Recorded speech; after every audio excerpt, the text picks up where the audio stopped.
هێوارەتان باش خەڵکی کوردستان، هیوادارم لە هەرکوێ هەن ساق و سەلامت بن. ئەو شۆ من مەشای ئەعلامی و لایڤەم بکردە پێشووتر، بەڵام بەداخەوە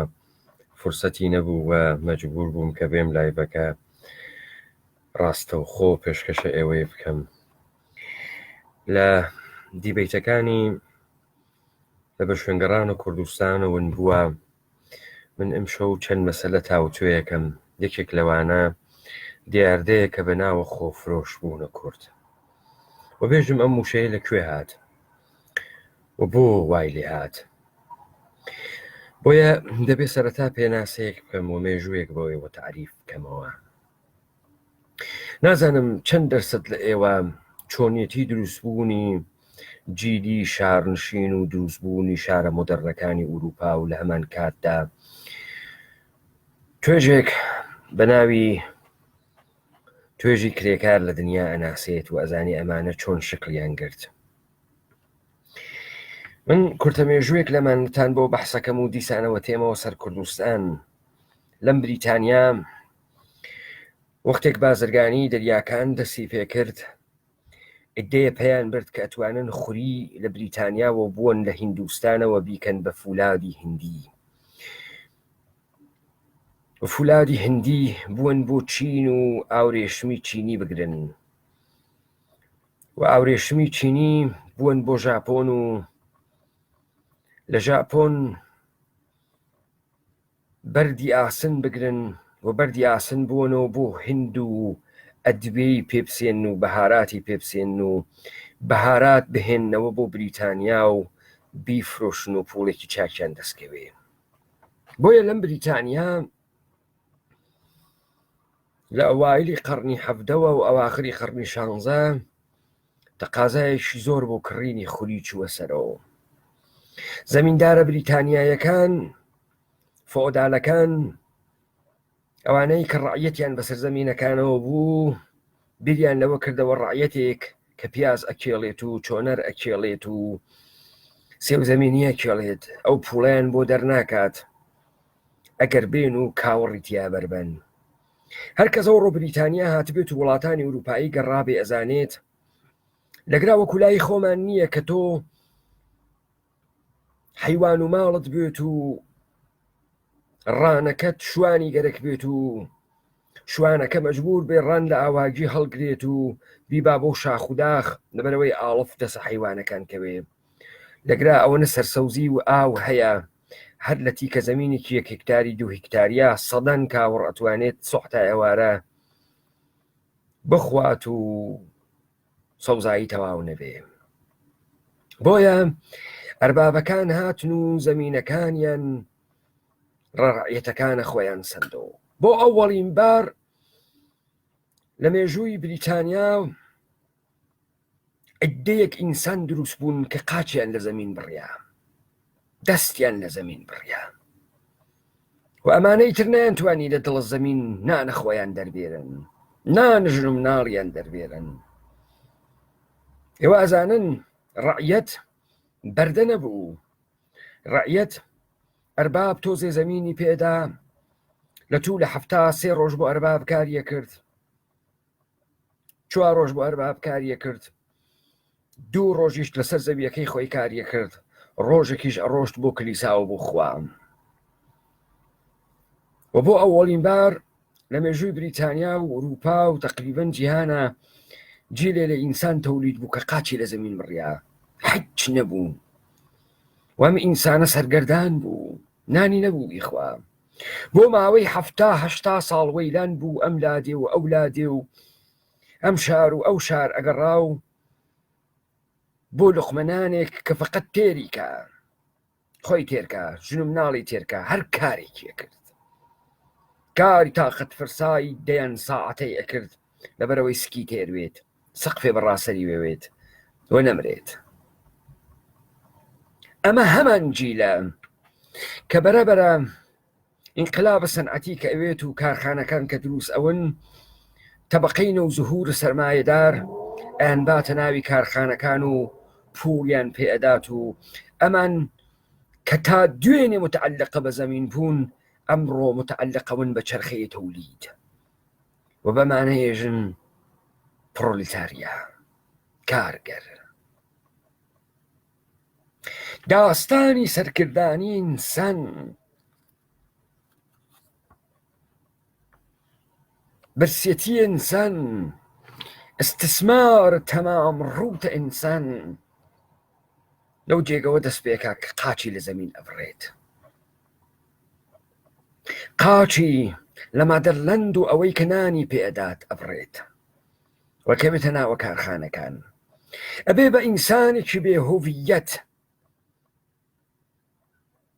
و چاوەڕوانی لوقمەنانێک کە ساحبانی چەرخەی تەولیدەی خەنەبەری هەر جۆرێکە مەیلیان بێت. ئەم اتفاقە لە کوردستانە کەوت بە جۆرێکی تر. بۆیە ئێمە ئەم دیبەیتەمان ناو ئەنین ئێمە بەرزەخیانی سەرڕووی زەمینین، ئێمەی کورد بەرزەخیەکانی سەرڕووی زەمینین. پێشووتر پێش لەوەی بچمە ناوە بەحسە کوردستان و ئێمە بۆ وامان لێ هاتوو بووین بە بەرزەخیەکانە سەرڕووی زەمین، دەبێ نامەیەکتان بۆ بخوێنمەوە کە زۆرینەی ئێوە حتمما خوێندێکتانەسەوە، یا بە ئینگلیسی یا بە فارسی. من تەرجمە کوردیەکەیم نەدیوە. لە ڕئیسە قەبیلەی سیاتل وەختێک لە ساڵی 1825 ڕئیس جمهوری ئەمریکا داوایان لێ ئەکات کە سەرزەمینی قەبیلەی و عەشیرەیی خۆیان بفرۆشن بە دەوڵەتە ئەمریکا و ئەو وەڵامی نامەکەی ئەداتەوە. وەڵامی پیاوێکی سوورپێستی کە بارهای بار لە ناوی نامەکە ئشارەکات خەتا بە ڕئیس جمهورە ئەمریکا کە من ئینسانێکی وەحشی بەدەوی لە تەمەدون بە دووری ئێوەم، بەڵام من ئاوایی وێنم.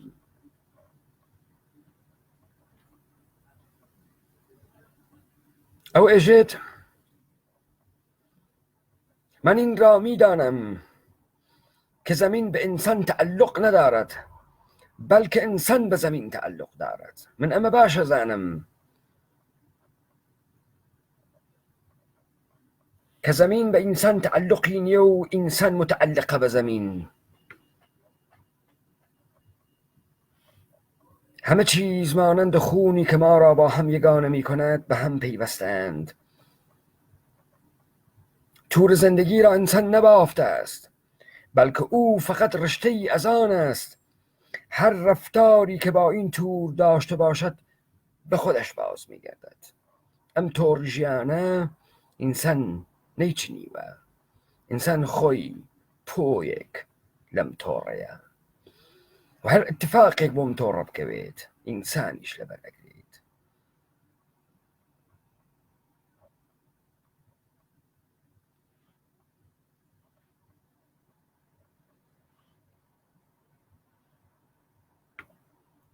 ژێ ئینسانی سپی پێس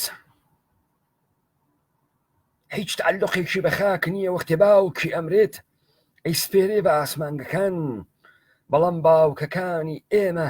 لە زەمیندان و لە کەناری ئێمە.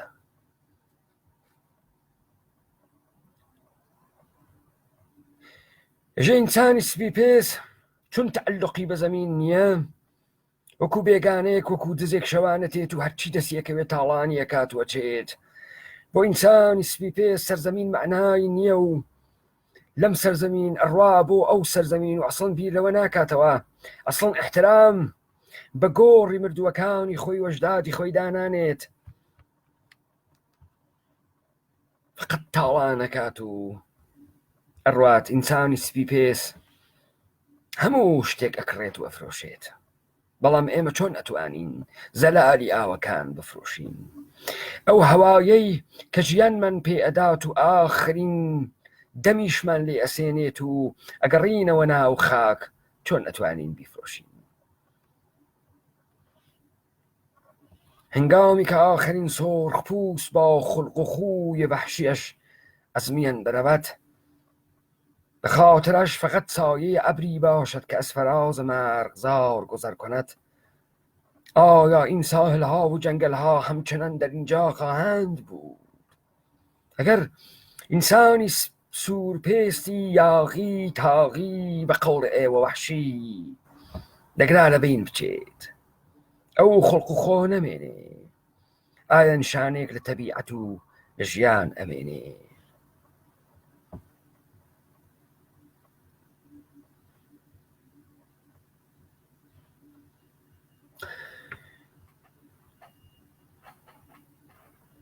ئێمە ئینسانە کورد قاچمان لە زەمین بڕیا ئەڵێ زەمین دایکی ئێمەیە و هەرچی کە بۆ زەمین اتفاق بکەوێ و سەرزەمین اتفاق بکەوێ بۆ منداڵەکانیشی اتفاق بکەوێ ڕازەکە کە کوردستان داگیر کریا ئینسانە کورد ئستعمار کریا کە کوردستان داگیر کریا ئینسانە کورد کۆی لە کریا ڕازەکە ئەوەی بۆ سەرزەمینە کوردستان اتفاق کەوت بۆ ئینسانە کوردیش دەقا و دەق اتفاق کەوت ئینسانە کورد قاچی کە لە شاخ و داخەکانە کوردستان و لە زەمینە کوردستان بڕیا بوو بە ئینسانێکی بێهۆڤیەتێک کە دەستی بە ئاسمان نەگەی و بوو بە بەرزەخیەکان سەر ڕووی زەمین ئینسانە کورد مەدەرلەند خاکی کوردستانێک کە بە درێژایی مێژوو نانی پێدا بوو لە بامێزی گرتبوو محەبەتی پێکردبوو لە بەرامبەری مشتێ ئەسکەناسی کاغەزیا دۆڕاندی و فرۆشتی ئەزانی لەکوێ کورد فێری خۆفرۆشی بوو لەوەی کە کورد قاچی لە مالکیەتی زەمین و تەعەلق بە زەمین بڕیا وایان پێکرد بوو بە مەوجودێکی بێ مەسرف کە هیچێکی نییە بەجگە لە فرۆشتنی خۆی نەبێت بەعنوانە جاسووس سیخڕ نیروی کۆرەجی نیروی جاش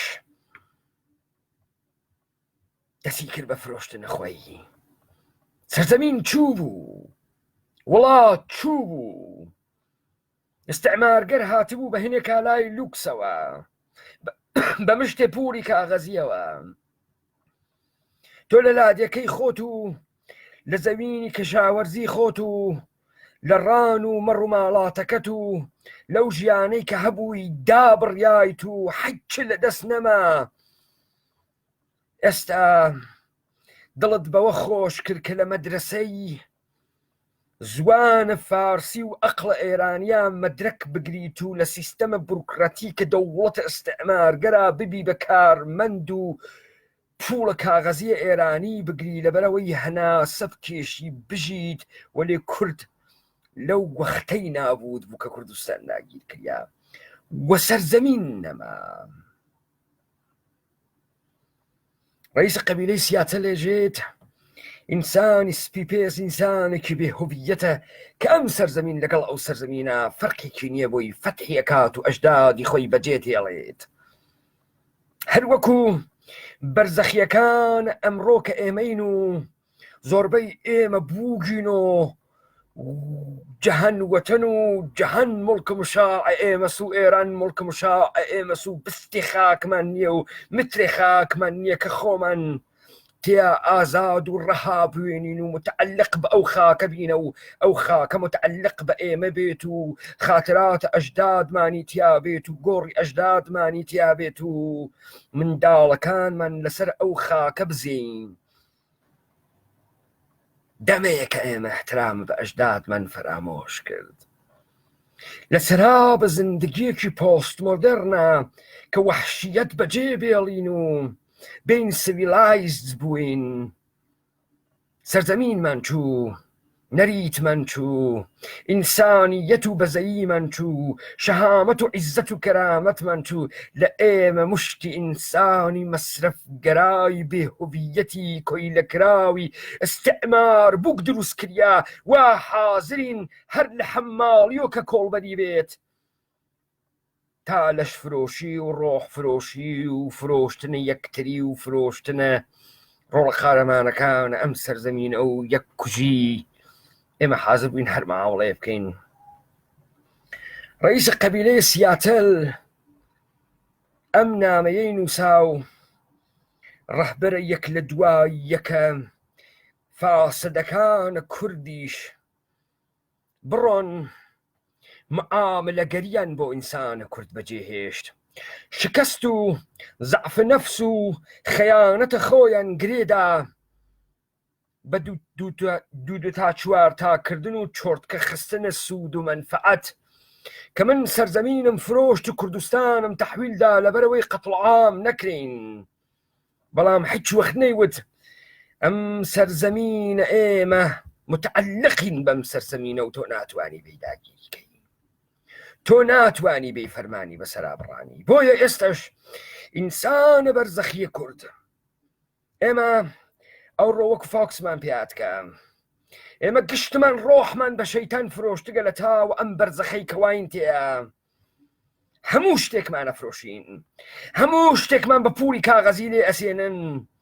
ئێمە هەموو کوردستان و سەرزەمینمان چووگە هەر کە بێت پالت تمەنی کاغەزی و هەر کە بێت پالت دۆلارمان پێ بدات بەناو ڕئیس عەشیرە و سەرۆک حیزب و سەرۆک پارلەمان و سەرۆک هەرچیە کە ئێوە فکرەکەن و نوخبە و نوخاڵە ئەم سەرزەمینە دەین بە هەڕاجکردن و تاڵانکردن با دیوات لەبەرەوەی ئینسانە کورد قاچی لەسەر زەمین بڕیا تعلقی لە زەمین بڕیا و چاوی بڕیە کارخانەکانە ئستعمارگەران کنانی بدەن کە ئاوی بدەن و ئەم مشتێک کاغەزی بەدەستەوە بێت سواڵە ژیان بکانیان کابرای ڕئیسە سیاتە لێژێت وەختی ئێوە هاتن جەنگەڵەکانتان وێران کرد و شارەکان خۆتانتان بەنا کرد و وەختی هاتن ئەم کابڵە قسە بێژانتانە بەسەر ئەم تەپانەوە دانیا وەختی ئیتر جەنگەڵ نەما و هەڵۆ فڕی و ڕۆئی و ئەویش نەما ئیتر زندگی نامێنێت و ئیتر ژیان نامێنێت و ئەوەی تۆ ئەیبینی بەقا ئەوە شەڕکردنە بۆ بەقاومانەوەیە چەند نەفەر لە ئێوە ئەمڕۆ ئەژیت کوا کورد ئیمڕۆ ئەژیت ئەسڵ ئەزانێ ژیان یعنی چی دەی بپرسە ژیان یعنی چی بزان ئەزانێت تەمامە ئارەزووی ئەوەسە گوشیەکەی لە ئایفۆنە هەشتۆ بکاتە ئایفۆنەوە ئەگەر دەستی بەدەمی بگات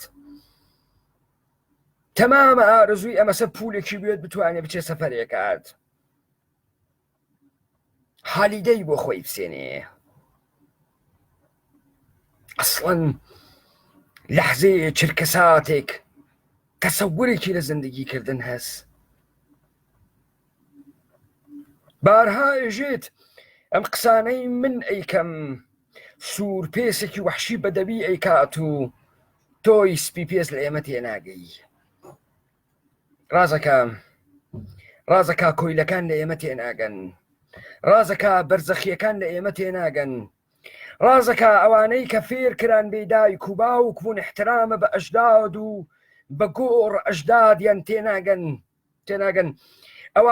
ئەوانەی قاچیان لە زەمین بڕیا و ڕوویان کردە ئاسمانگ زەمینی بوون و سەرزەمینی بوون تێناگەن تعلقی ئێمە بەو خاکە تێناگەن ئەوانە تێناگەن کە معنای ئینسانی کورد سەرزەمینی کوردستانە بۆیە تۆ هەر خائنێک کە ئەوێنی لەناوە ئەم میلەتە کوردخۆرە نیشتمان خۆرە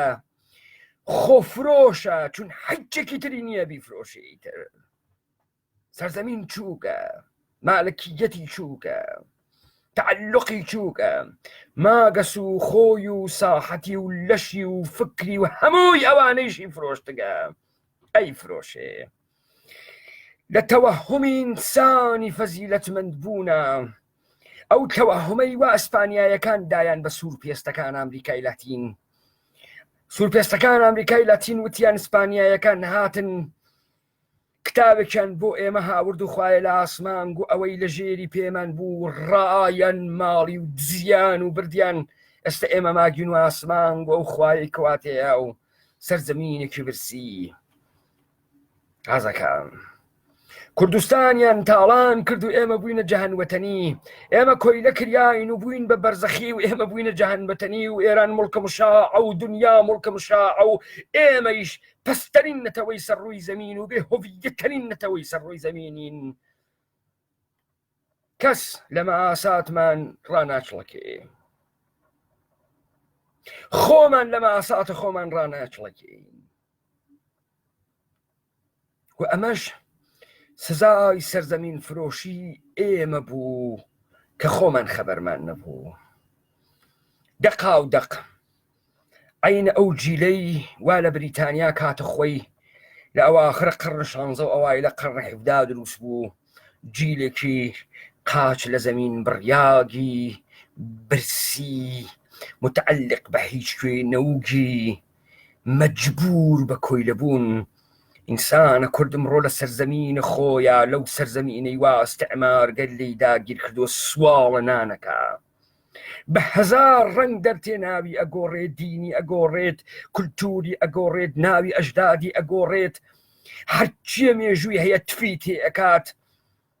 هەرچیەک لە چاپلوسی و تەمەلق و هەرچیەک فەن لە خوێڕیەتی و پەستی ئەیکا لەبەرەوەی لقمەنانێکی دەستکەوێت، لەبەرەوەی دەوڵەتە ئەستعمارگەر و داگیر کرد دەستی بە کونا ڕزقەکەوە گرکە برسی هێشتی گێسیوە بچێ ببێ بە حەماڵ، بچێ ببێ بە کۆڵبەر، ببێ بە قاچاقچی ویسکی، دوعایش بکە ئەم سنوونارە نەبەی نەچن بە هەر بمێنێتەوە، ئەحزابی شۆڕشگێڕش ببن بە سەلانە بگیر و باج بگیر و تاڵانکەرە مەردمە خۆیان داردەسانە دەوڵەتانە داگیرکەر و تاڵانکەرانە خاکە کوردستان و سەرزەمینە کوردستان. کێ ئینسانی کوردی بردەوادی کۆیلەیاتی و بەرزەخی بوون، ئللا ئەوانەی کە بۆ یەکەم جار قاچیان لەسەر زەمین بڕیا و خۆیان فرۆشت، ئەوانەی کە یەکەم جار فێرە خۆفرۆشی بوون، هیچێکیان نەبوو بێجگە لە خۆیان و بێجگە لە مابەقی مردمانێک کە مابوون بەناوە کورد.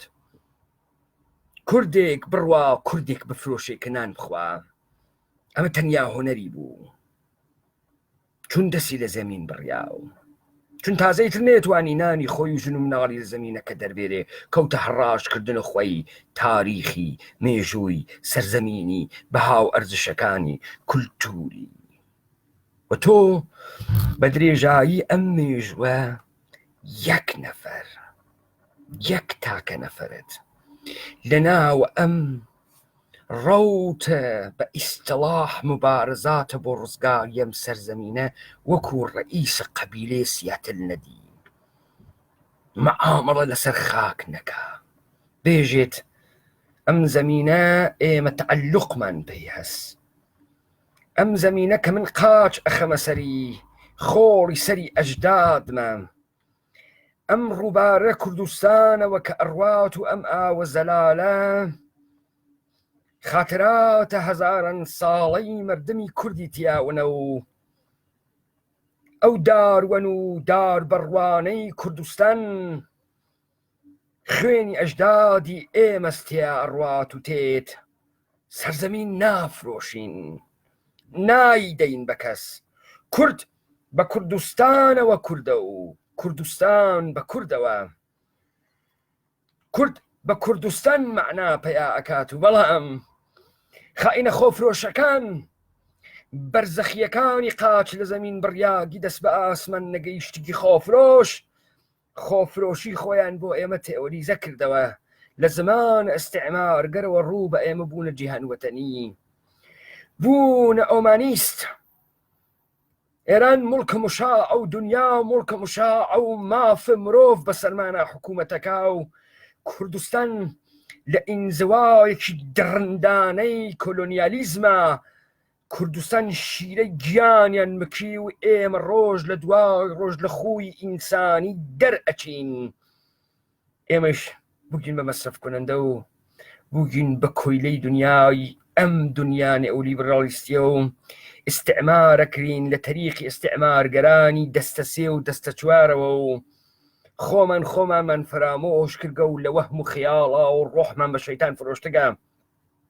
ئەمە حکایەتێکە کە بۆ ئێمەی دەست لە سەرزەمین بڕیا کەوتگە، ئەوەی گەرە کێسی بۆ تاکە چرکێک لەم دنیا کە هیچ وەخت زندگیتیان نەکرد و نەیزانی ژیانکردن یعنی چی و ئەوەی کردی شەڕە بەقا بوو، شەڕەمانەوە بوو، بژی و مەمرە بوو نەژیان دەبێ بزانێت تا دەسی بەسەر سەرزەمینیەوە نەگرێت تا باوەڕمەند بەوە نەبێت کە ئێمە متعلقین بەم زەمینە و ئەژدادمان لە ئەم زەمینە سوو مناڵەکانمان لەسەر ئەم زەمینەوە لەدایک ئەبێت و ئەم زەمینە بۆ ئێمە مقدسە و دار و دەوەن و گاشە بەرد و ئاژەڵەکانی بۆ ئێمە مقدسە و ئێمە لەگەڵ ئەوانە تعریف ئەوینەوە و ئەوانیش لەگەڵ ئێمە قەت تامە ئینسان بوون ناچێژین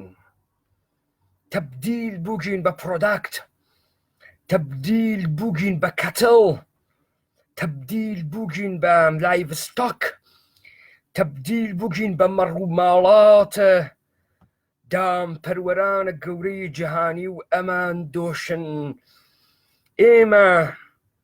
لە مالکیەتە بە ڕۆح خۆمان و گیانە خۆیشمان دەراتگین تا تعلقات شناسنامەیمان بە ئینترپرایزێک نەبێت هیچ کەس گیانە ئێمە بە ڕەسمی ناناسێت و هیچ سەرزەمینێک گیانە ئێمە ناناسێت و ئەمەی کورد ئاوارەین بە سەدان و بە هەزارانمان لە بەحرە ئژە ئەخینکێت و ئەمرێت و